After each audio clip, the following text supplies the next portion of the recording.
ఆయన group 2 employee.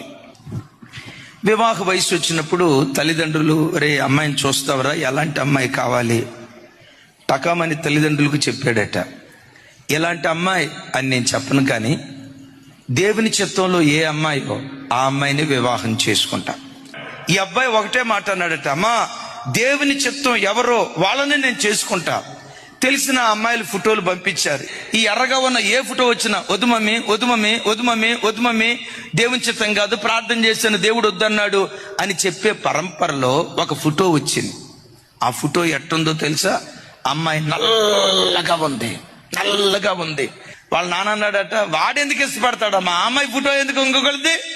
లేదు నాన్న, ముందు నేను దేవుని సన్నిధిలో కనుక్కుంటా, పంపించండి ఆ ఫోటో. తీసుకున్నాడట. జస్ట్ పీజీ పాస్ అయింది, ఉద్యోగం లేదు, ఏమి లేదు, మిడిల్ క్లాస్ ఫ్యామిలీ. ఫోటో చూసి